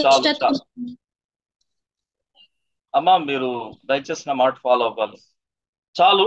మీరు జాగ్రత్త గమనిస్తే మొదటి కొరింథీ 5:7 అనేటువంటిది ఇది మీరు గమనిస్తే గనక పస్కా పశువు అనేటువంటి గొర్రెపిల్ల, పస్కా గొర్రెపిల్ల ప్రభువైన యేసుక్రీస్తు వారికి సూచన అనే దానికి వర్తిస్తున్నది. మొదటి దానికి వర్తించేది. మరి పస్కా పశువును మనం భుజిస్తాం అనేటువంటి దానికి కూడా ఈ రిఫరెన్స్ వర్తిస్తుంది. అయితే ఇక్కడ మీరు ప్రథమ ఫలానికి రాయాల్సిన రిఫరెన్స్ ఏంటంటే కనుక మొదటి కొరింథీ పత్రిక 15వ అధ్యాయం 20వ వచనంలో ఈ రిఫరెన్స్ ఉంటది. ఇప్పుడైతే నిద్రించిన వారిలో ప్రథమ ఫలముగా క్రీస్తు మృతుల్లో నుండి లేచి ఉన్నాడు అనేటువంటి ఆ మాట మనం చూస్తాం. మొదటి కొరింథీ 15:20. ఇది కొంచెం మీరు సరి చేసుకోవాలి. కాబట్టి మొదటి కొరింథీ 15:20లో యేసుక్రీస్తు ప్రభు వారు మరణించిన వారిలో ప్రథమ ఫలముగా లేచినటువంటి ఆ సంఘటన మనం చూస్తున్నాం. కనుక మనం ఆలోచించినప్పుడు మరి ప్రథమ ఫలముల పండగ అనేటువంటిది క్రీస్తు యొక్క పునరుద్ధానములో నెరవేర్చబడింది. ఓకేనా? మీరు జాగ్రత్తగా ఆలోచించాలి. 7 పండుగలలో 3 పండుగల గురించి ఆల్రెడీ మాట్లాడుకుంటే 14వ తారీఖున మరి పస్కా పశువును వధిస్తారు. ఆ రోజు సాయంకాలం మధ్యాహ్నం 3 గంటలకి క్రీస్తు కూడా సిలువ మీద చనిపోయారు. 27వ అధ్యాయం 47 నుంచి 50 వచనాలు మత్తయి సువార్తలో మీరు చూస్తారు. మధ్యాహ్నం ఇంచుమించు 3 గంటల సమయంలో యేసుక్రీస్తు ప్రభు వారి సిలువలో ఆయన చనిపోయారు. అంటే పస్కా పశువును వధించు సమయానికి యేసయ్య సిలువలో ప్రాణం పెట్టారు. ఎందుకు అనంటే ఆయన మన పస్కా గొర్రెపిల్ల గనక. మొదటి కొరింథీ 5:7 వచనం ప్రకారంగా. కాబట్టి మనందరి కొరకు ప్రాణం పెట్టాడు. ఇప్పుడు పస్కాను వధించిన తర్వాత వాళ్ళు ఏం చేస్తారు? పులియన్ రొట్టెల పండగలో పస్కా పశువు యొక్క మాంసంను భుజిస్తారు. కాబట్టి ఇప్పుడు మన పస్కా గొర్రెపిల్ల ఇది చేయడానికి అవదు గనక ఆయన ముందుగానే దీన్ని చేసి శిష్యులకు ఆజ్ఞగా ఇచ్చి వెళ్ళిపోయాడు. ఆయన ఇది నా శరీరము, ఇది నా రక్తము, కాబట్టి నన్ను జ్ఞాపకం చేసుకోవడానికి దీన్ని చేయండి అని చెప్పేస్తాను. కాబట్టి వారు యూదులైతే పస్కా పశువు యొక్క మాంసం భుజించినట్లు ఈరోజు మనకి మన పస్కా గొర్రెపిల్ల ప్రభువైన యేసుక్రీస్తు వారి శరీరమునకు రక్తమునకు సూచనగా రొట్టె ద్రాక్షారసం మనం సేవిస్తున్నాం. దీంట్లో పులి నెరవేర్చబడుతుంది. ఇక ప్రథమ ఫలములు అనేటువంటి ఈ పండుగ 3వ రోజున, అంటే యేసుక్రీస్తు ప్రభు వారు శుక్రవారం మధ్యాహ్నం 3 గంటలకు చనిపోతే ఆయన శనివారం అంతా సమాధిలో ఉంటే 3వ రోజు ఆదివారం రోజున ఆయన మరణాన్ని జయించే సజీవుడిగా పునరుద్ధానుడై తిరిగి లేచాడు. కాబట్టి క్రీస్తు పునరుద్ధానంలో ప్రథమ ఫలము అనేటువంటి ఈ పండగ నెరవేర్చబడింది. ఎందుకంటే క్రీస్తు మరణించి తిరిగి లేచిన వారిలో ప్రథమ ఫలము, పునరుద్ధానంలో ప్రథమ ఫలం అనే విషయం జాగ్రత్తగా ఇక్కడ గుర్తుపెట్టాం. ఓకే, క్లియరా? ఇంతవరకు అర్థమైందా? మీకు ఏమైనా కన్ఫ్యూజన్ ఉందా?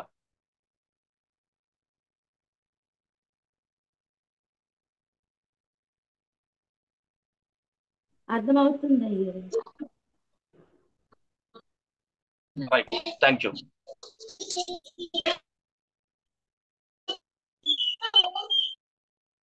మమత, మీరు ఏమైనా ప్రశ్నిస్తున్నారా? ఓకే, ఇక మీరు గమనిస్తే పునరుద్ధానం జరిగినటువంటి లేదా ప్రథమ ఫలముల పండగ జరిగినటువంటి ఈ 3వ రోజు మొదలుకొని కరెక్ట్ గా 7 విశ్రాంతి దినాలు లెక్కించాలి. 7 విశ్రాంతి దినాలు లెక్కించాలి. లేవియాకాండం 23వ అధ్యాయం 15-16 వచనాలు ఒకసారి చూడండి.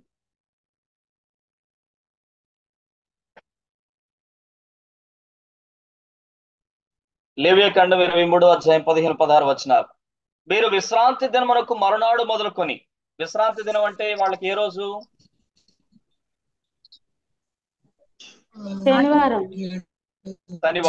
శనివారం విశ్రాంతి దినం, గుర్తుపెట్టుకోండి.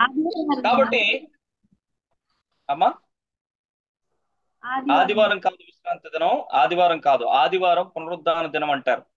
విశ్రాంతి దినం శనివారం. కాబట్టి మీరు జాగ్రత్తగా గమనించాలి. మీరు విశ్రాంతి దినమునకు మరునాడు మొదలుకొని, అంటే విశ్రాంతి దినం అంటే శనివారం, విశ్రాంతి దినం యొక్క మరునాడు అంటే ఆదివారం. ఆదివారం. ఆదివారం మొదలుకొని అల్లాడించు పనను మీరు తెచ్చిన దినము మొదలుకొని, అనగా అల్లాడించు పనను మీరు తెచ్చిన దినము మొదలుకొని చెప్పాను. ఎప్పుడు ఒక పన తీసుకుని వచ్చి అల్లాడించు అర్పణగా ఇస్తారు, ప్రథమ ఫలార్పణ, ఆ పండుగ ఎప్పుడు చేస్తారు అని అంటే గనక ఆదివారం, అనగా 3వ రోజు, పస్కాను వధించినటువంటి 3వ రోజు. అందుకనే మీరు విశ్రాంతి దినం మర్నాడు అన్న ఆదివారమే, అల్లాడించు పన తీసుకుని వచ్చినటువంటి దినమన్నా కూడా ఆదివారమే. తెచ్చిన దినము మొదలుకొని 7 వారములు లెక్కించాలి. 7 వారములు లెక్కించాలి. ఇప్పుడు లెక్క పెట్టండి 7 వారాలు. 16 నెంబర్ దగ్గర నుంచి మీరు లెక్క పెట్టండి 7 వారాలు.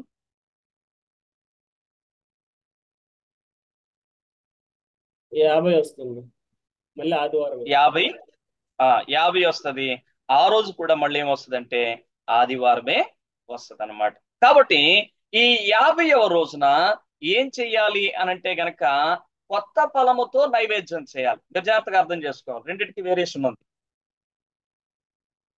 16వ ఆ తేదీన వారు అర్పించేటువంటిది పంటలో నుంచి ఒక పన తీసుకొచ్చి అల్లాడించు అర్పణగా అర్పించి పట్టుకుని వెళ్ళిపోతారు. కానీ 7 వారాలు ఆ రోజు నుంచి లెక్కించిన తర్వాత వాళ్ళు ఏం చేస్తారు అని అంటే గనక ఆల్రెడీ పంట కోయబడుతుంది, నూర్పు చేయబడుతుంది కనుక వాళ్ళు ఏం చేస్తారంటే అల్లాడించు ఆ అర్పణగా తీసుకొచ్చిన తర్వాత 7 వారాలు లెక్కించి, అనగా 7 ఏళ్ళు 49 రోజున తర్వాత రోజు 7 వారాలు లెక్కించిన తర్వాత ఏమనన్నాడు, 7 విశ్రాంతి దినమున లెక్కించి విశ్రాంతి దినపు మరుసటి దినము, 16వ వచనంలో 7వ విశ్రాంతి దినపు మరుసటి దినము అనేటువంటి మాట మీరు చూస్తారన్నమాట. ఆ రోజు అంటే 7 విశ్రాంతి దినాలు మీరు కౌంట్ చేసుకుంటూ వస్తే గనక 49 రోజులు అవుతున్నాయి. దాని మరణాడు అనగా మళ్ళీ ఆదివారం, ఆ రోజు 50వ రోజు. ఆ రోజు ఏం చేస్తారు అని అంటే గనక మరి పెంతుకోస్తు పండుగ ఆచరిస్తారు. పెంతకోస్త్ అనేటువంటి ఈ మాట గ్రీక్ పదం, పెంటాకోస్ట్ అనేటువంటి ఈ పదం యొక్క అర్థం ఏంటంటే, పెంటా అంటే 5, పెంటాకోస్ట్ అంటే 50వ అనర్థం, 50వ అనర్థం. కాబట్టి ఈ ప్రథమ ఫలం అర్పించిన దగ్గర నుంచి 50వ రోజున ఈ పండగ చేస్తారు. కాబట్టి దీనికి ఏం పేరు పెట్టారంటే పెంతుకోస్తు పండుగ అని పేరు పెట్టారు. ఈ పండగను గురించి పండగ దగ్గరకు వచ్చినప్పుడు మరిన్ని వివరాలు నేను చెప్తాను. అయితే మీరు జాగ్రత్తగా గమనిస్తే ఈ రోజు వాళ్ళు ఏం చేస్తున్నారంటే కొత్త ఫలముతో నైవేద్యం చేస్తారు, నైవేద్యం దేవునికి అర్పిస్తారు. ఈ కొత్త ఫలముతో నైవేద్యం అర్పించేటువంటి ఈ పండగ రోజున ఏం జరిగిందంటే పరిశుద్ధాత్మ దిగి రావడంతో సంఘం అనేటువంటి ఒక కొత్త ఫలం దేవుని కొరకు ప్రారంభమైంది. దేవుని కోసం ఒక కొత్త ఫలం సిద్ధం చేయబడింది అనే విషయాన్ని గమనించాలి. అంతకుముందు ఉందా సంఘం?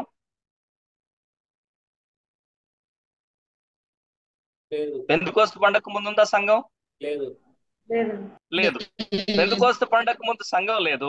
అయితే పెంతెకోస్తు పండగ రోజున వాళ్ళు కొత్త ఫలంతో దేవునికి నైవేద్యం చేసినట్లుగా ఇప్పుడు ప్రభువైన యేసుక్రీస్తు వారు ప్రకటించి ఆయన మరణించి తిరిగి లేవటం ద్వారా ఒక కొత్త ఫలం ఉత్పత్తి అయింది. ఆ సువార్త ప్రకటించబడటం ద్వారా ఆ ఫలం ఏంటంటే గనక సంఘం. కాబట్టి గమనిస్తే గనక మరి 50వ రోజున వారు పెంతెకోస్తు పండుగ రోజున కొత్త ఫలంతో నైవేద్యం చేస్తే, మరి ఇక్కడ పెంతెకోస్తు రోజున ఎక్కడో కొన్ని నూతన ఫలం, కొత్త ఫలం కనపడుతుంది. అది సంఘం ప్రారంభం కావడం అనే విషయాన్ని మనం చాలా స్పష్టంగా మనం చూడగలుగుతాం. గమనిస్తే ఇక్కడ లూకా ఏం చెప్తున్నాడంటే ఆయన శ్రమ పడిన తర్వాత 40 దినాల వరకు వారికి కనిపిస్తూ వచ్చాడు అని చెప్పాడు. అందుకే నేను మీకు 16ని 1గా చేసి అక్కడ నుంచి శ్రమ పడిన తర్వాత అని అన్నాడు గనుక 16ని 1గా చేసి అక్కడ నుంచి 40 రోజులు లెక్క పెడితే 40 రోజులు మనం చూసినప్పుడు గురువారం వస్తుంది. కాబట్టి ఆయన గురువారం రోజు మరి ఆరోహణుడై వెళ్ళిపోయాడు. 40 అనేటువంటిది యేసయ్య ఆరోహణం అయినటువంటి రోజు. 16 నుంచి 40వ రోజు ప్రభు ఆరోహణం అయ్యాడు. ఎందుకంటే 40 దినాల వరకు వారికి అగపడుతూ వచ్చాడు. ఆ 40వ రోజున ఆయన ఏం చేశాడంటే పరలోకానికి ఆరోహణుడై వెళ్ళిపోయాడు. ఆయన వెళ్ళిపోయిన 10వ రోజున మరి పరిశుద్ధాత్ముడు ఈ భూమి మీద దిగి వచ్చాడు. సంఘం ప్రారంభించబడింది అనే విషయాలు గమనించాలి. ఓకే, మీకు ఇక్కడ ఏమైనా అర్థం కాకపోతే తేడా. మీరు ఉన్నారా లేదా నాకు అర్థం కావట్లేదు, మీరు ఫాలో అవుతున్నారా లేదా నాకు అర్థం అవ్వట్లేదు.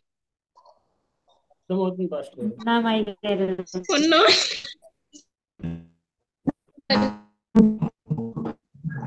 ఓకే, చిన్న ఇంతవరకు డౌట్ చెప్పిన విషయం అర్థమైందా? సునీత చెప్పమ్మా. అంటే ఇక్కడ 14 రోజు 15 రోజు 16 రోజు ఇలాగ ఇచ్చారు కదా, ఉమ్. అంటే అంటే అది లేవియకాండం నువ్వు చదివితే 14వ రోజే వాళ్ళకి పస్కా, 15వ తేదీన వాళ్ళకి పులియన్ రొట్టెల పండుగ, 16వ తేదీన వాళ్ళకి ప్రథమ ఫలముల పండుగ. ఇవి వాళ్ళకి ఇవ్వబడుతున్న డేట్స్ అన్నమాట. అదే డౌట్ ఉంది. లేవియకాండంలో మీరు చూడండి ఒకసారి 23:5 ఒకసారి చూడండి. సరే. మొదటి నెల 14వ దినమున సాయంకాలం మందు ఉందా? ఉందండి. ఉందని 6వ వచనంలో ఆ నెల 15వ దినమున ఉందా? అన్నయ్య. కాబట్టి అందుకనే ఆ డేట్స్ మీకు అక్కడ పెట్టడం. 14, 15, 16 ఈ 3 రోజులు వరుసగా 3 పండుగలు జరుగుతాయి. 14 సాయంత్రం పస్కా, అలాగే 15వ తారీఖు పులియన్ రొట్టెలు. అలాగే ఇక్కడ మరో విషయం కూడా గుర్తుపెట్టుకోవాలి. సువార్తల్లో మనం చదివినప్పుడు పస్కాను పులియన్ రొట్టెల పండుగ సమీపించినప్పుడు అని అంటాడు. అంటే 2 పండుగలు కలిపి మాట్లాడతాడు. 2 పండుగలు కలిపి మాట్లాడతాడు. పస్కాని పులియన్ రొట్టెల పండుగ సమీపించినప్పుడు అనేటువంటి మాట చెప్తాడు. ఎందుకని ఆ మాట అలా చెప్పాడు అని కనుక మీరు ఆలోచన చేస్తే, మీరు జాగ్రత్తగా గమనిస్తే ఎందుకని పస్కాని పులియన్ రొట్టెల పండుగ అనేటువంటి మాట అక్కడ ఉపయోగించారు అని కనుక మీరు ఆలోచించినట్లయితే, పస్కా పండుగ మధ్యాహ్నం సాయంకాలం 3 గంటలకు పస్కా పశువును వధించడంతో, పస్కాను సిద్ధపరచడంతో పస్కా పండుగ ముగించబడుతుంది, లేదా ఆ పస్కాను వధించిన దినం ముగించబడుతుంది. సాయంకాలం 6 గంటలకు అయిపోతుంది అంటే 3 గంటల నుంచి 6 గంటలకు 3 గంటల వ్యవధిలోనే వీళ్ళంతా చేసేయాలి. ఈ పస్కాను వధించుట, పస్కాను సిద్ధపరచుట, ఇదంతా ఈ 3 గంటల వ్యవధిలోనే కంప్లీట్ అయిపోవాలి. ఇది కంప్లీట్ అయ్యి ఇక పస్కాను భుజించాలి అని అంటే ఆల్రెడీ ఆ రోజు సాయంకాలం వారి అయితే రోజు మారిపోతుంది. ఏ రోజులోకి వెళ్ళిపోతున్నారు అని అంటే పులియన్ రొట్టెల పండగ అనేటువంటి ఆ దినంలోనికి వారు వెళ్ళిపోతున్నారు, మరుసటి దినంలో. అందుకే పులియన్ రొట్టెల పండుగ పస్కా రెండు ఒకేసారి ఆచరించడం అనేటువంటి జరుగుతుంది కనుక, అందుకనే పస్కాని పులియన్ రొట్టెల పండుగ సమీపించినప్పుడు అనే మాట కూడా ఉపయోగపడుతుంది. అటువంటి సందర్భాలు సువార్తలో చదువుతాం, కంగారు పడాల్సిన అవసరం లేదు. ఓకేనా? పస్కా గొర్రెపిల్ల యొక్క మాంసంను వారు భుజిస్తారు, పస్కాను వారు భుజిస్తారు. కాబట్టి దానికి సూచనగా మనకి ఏం కనపడుతుంది అంటే గనక, మన పస్కా గొర్రెపిల్ల ప్రభువైన యేసుక్రీస్తు వారిని భుజించట్లో పులియన్ రొట్టెల పండుగ కూడా నెరవేర్చబడుతుంది. ఇక ప్రథమ ఫలముల పండుగ, వాళ్ళు ప్రథమ ఫలం ఒక పనార్పించారు, దానికి సూచనగానే ప్రభువైన యేసుక్రీస్తు వారు మరణించిన వారిలో ప్రథమ ఫలంగా లేచారు. అక్కడ మీరు రిఫరెన్స్ మార్చుకోమని చెప్పారు, 1 కొరింథీ 15:20. 1 కొరింథీ 15:20. ఈ విధంగా 3 పండుగల్లో ప్రభు యొక్క స్పష్టమైనటువంటి గుర్తు, లేదంటే ఆయన యొక్క నిజ స్వరూపాన్ని చూస్తాం. ఇక ఈ 3 అయిన తర్వాత ఏ వారమైతే ఆ ప్రథమ ఫలముల అర్పణ జరిగిందో ఆ వారంలో ఉన్న విశ్రాంతి దినం నుంచి 7 విశ్రాంతి దినాలు లెక్కించాలి. ఇప్పుడు 16 నుంచి లెక్క పెడితే కదా విశ్రాంతి దినానికి వారం రోజులు వచ్చింది. ఆ విధంగా 7 వారాలు 7 విశ్రాంతి దినాలు లెక్క పెట్టాలి. 7 ఏళ్ళు 49, అందుకే 49 కూడా విశ్రాంతి దినం వస్తుంది. విశ్రాంతి దినం 7వ విశ్రాంతి దినం మర్నాడు 50వ రోజు, ఆ రోజే పెంతెకోస్తు అనే పండుగ రోజు. మీరు చాలా వివరంగా 23, 15, 16 వచనాలు చూస్తే మీకు అక్కడ అర్థమైపోతుంది. ఆ కౌంటింగ్ చాలా క్లియర్ గా మీకు తెలుస్తుంది. కాబట్టి ఆ రోజు వాళ్ళు పెంతెకోస్తు పండుగ చేశారు. అయితే అదే పండుగ రోజు ఇక్కడ మనం ఏం చూస్తున్నామంటే పరిశుద్ధాత్ముడు భూమి మీదకి దిగి రావడం మనం చూస్తున్నాం. ఈ విధంగా పెంతెకోస్తు పండుగ కూడా మరి పరిశుద్ధాత్ముడు మరి ఈ భూమి మీదకి దిగి రావటం ద్వారా, అనుగ్రహించబడటం ద్వారా అది కూడా నెరవేర్చబడింది అనే విషయాన్ని గమనించాలి. నెరవేర్చబడింది. అందుకే ప్రభు ఏమన్నాడంటే, నేను వెళ్ళిపోవడం మీకు మంచిది, నేను వెళ్ళిపోతే వేరొక ఆదరణకర్త మీ కొరకు వస్తాడు అని చెప్పాడు. అందుకే 40వ రోజున ఆయన వెళ్ళిపోయాడు. వెళ్ళిపోయిన తర్వాత 10 దినాలకి వేరొక ఆదరణకర్త పరిశుద్ధాత్మ దేవుడు దిగి రావడం అనేటువంటిది జరిగింది. ఈ విధంగా పెంతెకోస్తు పండుగ యొక్క నెరవేర్పు మనం చూస్తున్నాం. 16 నుంచి 40వ రోజు అని అన్నప్పుడు 40వ రోజు గురువారం వస్తుంది. ఆ రోజు ప్రభు ఆరోహణుడయ్యాడు. ఆ రోజు నుంచి 10 దినాల తర్వాత 10వ రోజున మరి పరిశుద్ధాత్ముడు భూమి మీదకి వచ్చాడు. ఇది మనం చూస్తున్నటువంటి విషయాలు. ఓకేనా? మరి ఇంకా ఏమైనా ప్రశ్నలు ఉంటే అడగండి. No problem. సమయం అవుతుందని అనుకోవద్దు. మీకు అర్థం కావడం ముఖ్యం. అందరూ ఫాలో అవుతున్నారు కదా? అందరికీ అర్థమవుతుంది కదా? అర్థమవుతుంది. Thank you. నెక్స్ట్ కి వెళ్దాం మరి. సరే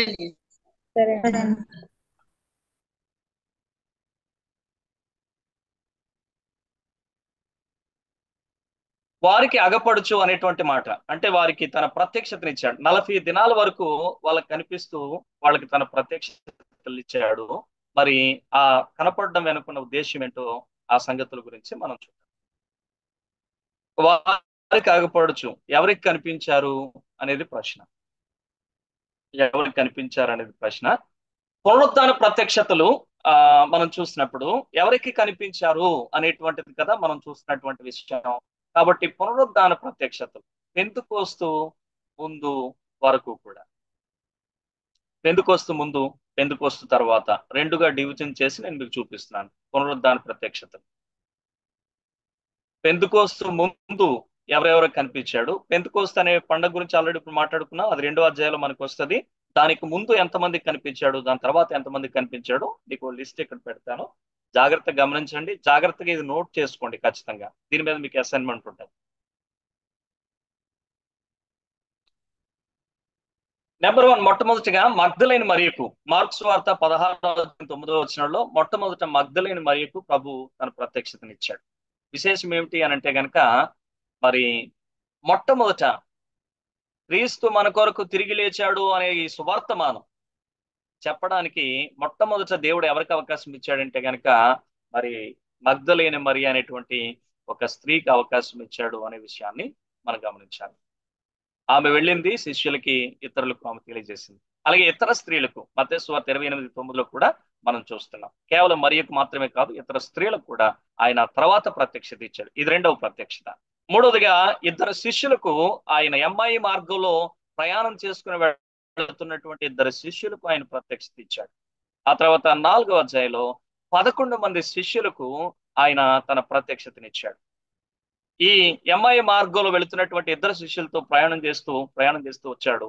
ఆ తర్వాత వాళ్ళు ఆయన ఆహ్వానించగా గదిలోనికి వెళ్ళి అక్కడ ఉండేటువంటి మిగిలినటువంటి శిష్యులకు కూడా 11 మందికి కూడా ఆయన ప్రత్యక్షత ఇచ్చాడు. 11 మందికి ఎందుకు ఇచ్చాడు? 12వ వాడు ఏమయ్యాడు? చనిపోయాడు.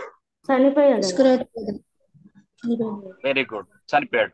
కాబట్టి 11 మంది ఉన్నాడు కనుక 11 మందికి కూడా ఆయన ప్రత్యక్షతనిచ్చాడు. తర్వాత మీరు చూస్తే గనక మరి పేతురుకు తన ప్రత్యక్షతనిచ్చాడు. 1 కొరింథీ 15:5 అక్కడ కూడా ప్రత్యక్షత యొక్క లిస్టు మనకి చెప్పబడుతుంది. పేతురుకు కూడా తన ప్రత్యక్షతనిచ్చాడు. మరి పేతురు ఎంతగానో పశ్చాత్తాపడుతున్నాడు. ఈ ప్రత్యక్షత పొందేంత వరకు కూడా పేతురు ఎంతో దుఃఖపడుతున్నాడు. మరి దేవుడు పేతురు కూడా తన ప్రత్యక్షత ఇవ్వడం మనం చూస్తాం. అలాగే తోమా లేని సమయంలో మిగిలిన వారికి తన ప్రత్యక్షత ఇచ్చాడు. యోహాను సువార్త 20:19 తోమా లేకుండా మిగిలిన 10 మందికి మరి ప్రభు మొదట వెళ్ళి ప్రత్యక్షతను ఇవ్వడం జరిగింది. మరి ఈ 10 మంది కూడా తోమాకు చెప్పారు, ఏ తోమా, నువ్వు చాలా గొప్ప విషయం మిస్ అయిపోయావు. మరి యేసు ప్రభు వారు తిరిగి లేచి వచ్చారు, ఆయన చెప్పినట్లుగానే ఆయన సజీవుడిగా బతికి వచ్చేసాడు అని చెప్తే ఈ ఒక్క తోమ మిగిలిన 10 మందిని కూడా మరి ఏమంటారంటే తన మాటలతో మరి దాటిపోయాడు. వాళ్ళందరినీ కూడా మీరు చెప్పేది అబద్ధం అని చెప్పేశాడు. ఎందుకంటే వాళ్ళ ముందు ఒక ప్రశ్న పెట్టాడు. ఏమన్నాడంటే, మీలో ఎవరైనా ఆయనను తాకి చూచారా అని అడిగారు. లేదు మేము ఆయన ఎవరు తాకి చూడలేదని అంటే, మీరు ఎంత అజ్ఞానులు ఇప్పుడే అర్థమైపోతుంది కదా, కాబట్టి మీరు కేవలం ఆయన కనబడంగానే నమ్మేశారు. అలా కాదు, ఆయన పట్టుకొని చూడాలి. ఆయన గాయాలు ఉంటాయి, చేతికి మేకులు కొట్టారు కనుక గాయాల్లో వేలు పెట్టి మరి పరీక్షించి తెలుసుకోవాలి. పక్కలో గాయం ఉంటది, మరి చెయ్యి పెట్టి మరి టెస్ట్ చేయాలి. అప్పుడు గాక నేనైతే నమ్మనని చెప్పాడు. కాబట్టి ఆ తర్వాత ప్రత్యేకంగా తోమా దగ్గరికే ప్రభు దర్శనం ఇవ్వడానికి వచ్చాడు. 20:26 మనం చూస్తాం. అప్పుడు తోమాకు తన ప్రత్యక్షత ఇవ్వడం మనం చూస్తున్నాం. తోమా అందరితో ఉండగా అందరికీ శుభం చెప్పి తిన్నగా తోమా దగ్గరికి వెళ్ళి, ఇదిగో తోమా, నీ చేతి వేలు తీసి నా చేతిలో ఉన్న గాయంలో పెట్టి చెక్ చేసుకో అన్నాడు. ఆ తర్వాత నా ప్రక్కలో ఉన్న గాయంలో నీ చేయి ఉంచి చెక్ చేసుకో అని చెప్పాడు. అవిశ్వాసి కావద్దు అని చెప్పాడు. వెంటనే తోమ మొట్టమొదటిగా ప్రభువుని దేవునిగా అంగీకరించి ఆరాధించినట్లుగా పునరుద్ధారణ అయిన ప్రభువుని ఆరాధించిన వాడిగా శిష్యుడు అయిన తోమను మనం చూస్తున్నాం. అనుమానించిన వారిలో మొదటివాడు ఆయనే, ఆరాధించిన వారిలో మొదటివాడు కూడా ఆయనే కనబడతాం. దేవునిగా అంగీకరించి ఆరాధించాడు.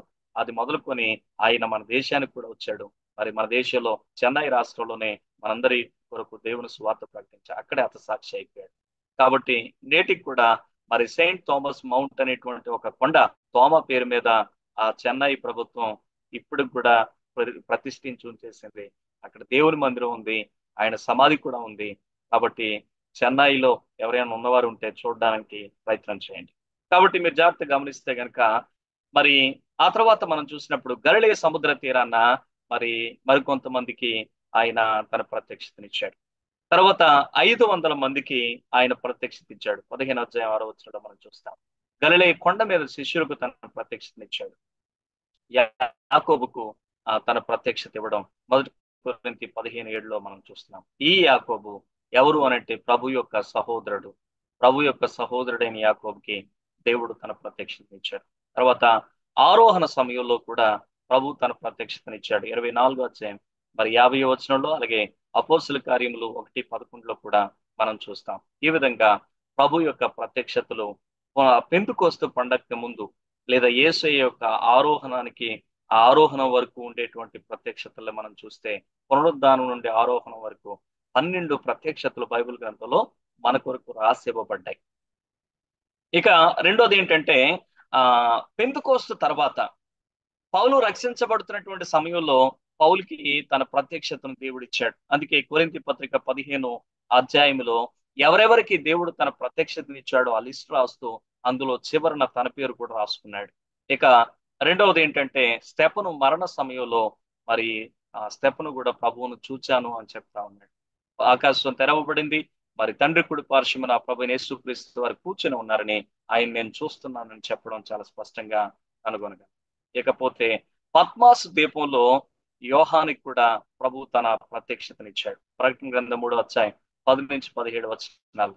మీకు విశేషమైన విషయం ఏంటంటే పునరుద్ధారుడు కాకమునుపు ప్రభు ఒక మనిషిగా ఈ భూమి మీద ఉంటున్నప్పుడు యోహాను ప్రభు రొమ్మున ఆనుకొని కూర్చుండేవాడు. ఆయన పక్కనే ఎప్పుడు ఆయన గుండెకు దగ్గరగా ఆనుకుని కూర్చునేటువంటి అతి ప్రియమైనటువంటి శిష్యుడు యోహాను. మిగిలిన శిష్యుల్లో యోహాను చిన్నవాడు. అలాగే ప్రభు కొంచెం రిలేషన్ ఉంది వాళ్ళ యొక్క ఫ్యామిలీ. కాబట్టి యోహాన్ని చాలా ఇష్టపడేటువంటి వాడుగా ప్రభు ఉన్నాడు అన్న విషయం మనకు అర్థమవుతుంది. అయితే అటువంటి ఇంత చక్కగా ప్రభువుని రాసుకొని కూర్చున్నటువంటి ఈ యొక్క యోహాను ప్రకటన గ్రంథం 3వ అధ్యాయం 10-17 వచనాల్లో ఆ ప్రభువుని పరలోకంలో ఉన్న మహిమతో చూసినప్పుడు చచ్చిన వాని వల్లే ఆయన పాదాల దగ్గర పడిపోయాను అన్నట్టు.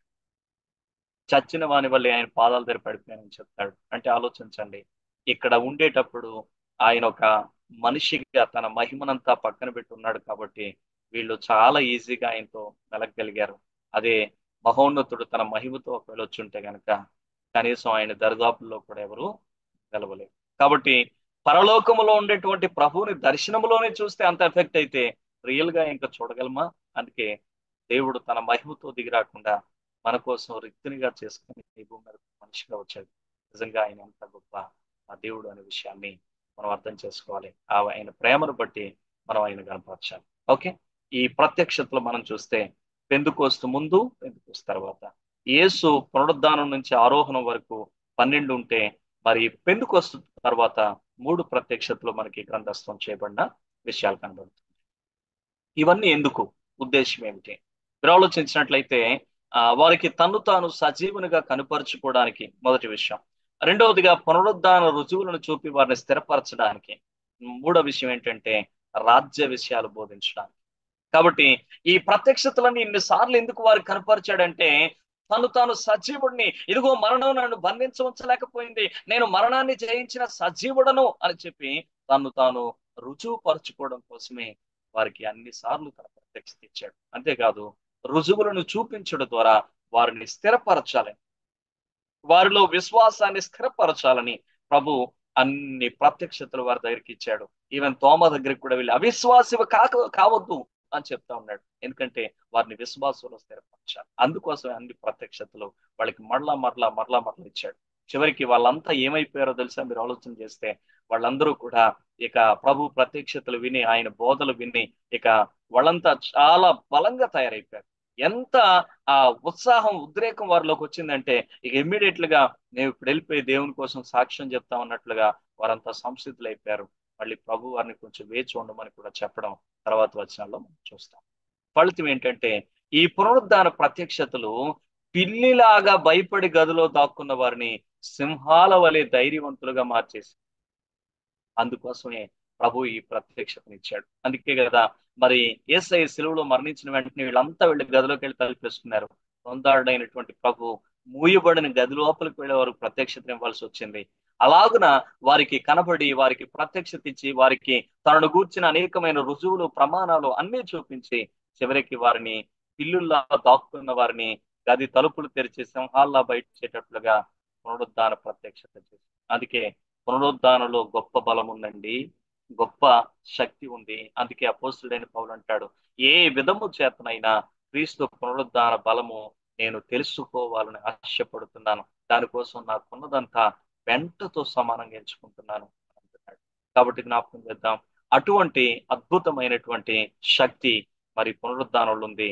ఆ పునరుద్ధాన శక్తి పిల్లిలాగా భయపడుతున్నటువంటి వీరిని సింహాల వలె ధైర్యవంతులుగా మార్చేసింది అనే విషయాన్ని జ్ఞాపకం చేస్తున్నాను. ఈ రోజు నిజంగా క్రీస్తు పునరుద్ధాన శక్తి నీకు అర్థమైతే గనక, ఆయన పునరుద్ధాన ప్రత్యక్షతను నువ్వు గ్రహించగలిగితే గనక, ఈ రోజు మనం కూడా క్రీస్తు కొరకు సింహాల వలె ధైర్యవంతులుగా తయారవుతాం.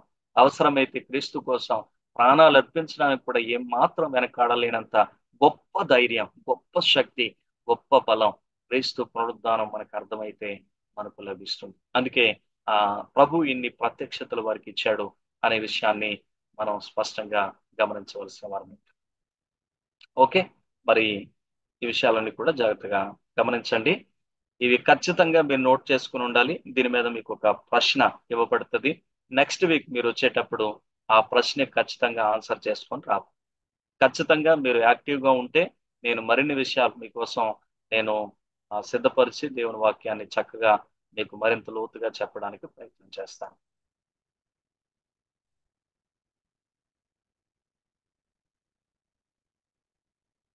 అనేక ప్రమాణములను చూపి అనే మాటను మనం చూసాం. దీని మీదే మన ప్రశ్న ఉంటుంది. పునరుద్ధాన ప్రత్యక్షతలలో ప్రభు ఎవరికి ఏ రుజువులు చూపించాడు? ఇది ప్రశ్న, మీరు రాసుకోవాలి. పునరుద్ధాన ప్రత్యక్షతలలో ఇంతవరకు ప్రత్యక్షతలు నేను చెప్పాను. 12 ఆరోహణం వరకు జరిగిన ప్రత్యక్షతలు, 3 ఆరోహణం తర్వాత జరిగిన ప్రత్యక్షతలు, లేదా పెంతెకోస్తు తర్వాత జరిగిన ప్రత్యక్షతలని నేను మీకు చూపించి మొత్తం 15 ప్రత్యక్షతలు చూపించాను. ఈ 15 ప్రత్యక్షతలు మీ ముందున్నాయి కనుక, ఆ రిఫరెన్స్లు మీ ముందు పెట్టాను కనుక, మీరు జాగ్రత్తగా ఆ వచనాలను, ఆ భాగాలను తెరచి మీరు చూసి పునరుద్ధాన ప్రత్యక్షతలలో ప్రభు ఎవరికి ఇచ్చాడు, ఆ ఎవరికి ఏ రుజువు చూపించాడు అన్నది మీరు రాయాలి. ఎవరికి ఇచ్చాడో లిస్ట్ నేను మీకు ఇచ్చాను. వారికి ఏ రుజువు చూపించాడో రాయాలి. ఏమైనా రుజువు చూపించాడో, ఉదాహరణకి తోమ గురించి చెప్పాను. తోమ దగ్గరికి వెళ్ళి ఇదిగో నా గాయాలు చూడు అని చెప్పాడు. అది ఆయన చూపించినటువంటి రుజువు. అలాగే మిగిలిన వారికి ఏం చెప్పాడు, ఇది మీరు ఆ భాగాలను చూసిన తర్వాత రాయాలి. అందరి దగ్గర రుజువులు చూపించాడని ఏమి ఉండదు. కొంతమంది దగ్గర చూపించవచ్చు, కొంతమంది దగ్గర రుజువులు ఏమి చూపకపోవచ్చు. కాబట్టి ఈ ప్రశ్నకి మీరు కొంచెం శోధించి పరిశోధించి ఆన్సర్ రాసుకొని వచ్చేవారు రావాలి. ఎలా రాయాలో కూడా నేను మీకు చూపిస్తాను. ప్రత్యక్షత రుజువు అని చెప్పి ఒక టేబుల్ మీరు డ్రా చేయాలి. ప్రత్యక్షత రుజువు అని చెప్పేసాను. ఆ తర్వాత వాటిని మీరు రాసుకొని రావాల్సి ఉంటుంది. ప్రత్యక్షత రుజువు, వాటి కింద మీరు పాయింట్స్ రాయాలి. ఇప్పుడు ఇందాక నేను మీకు చెప్పినట్లుగా మరి తోమ అని రాశారనుకోండి, ఏమి రుజువు చూపించాడు? ఆయన చేతి గాయాలు, పక్కలో ఉన్న గాయాన్ని చూపించాడు. అది రుజువు.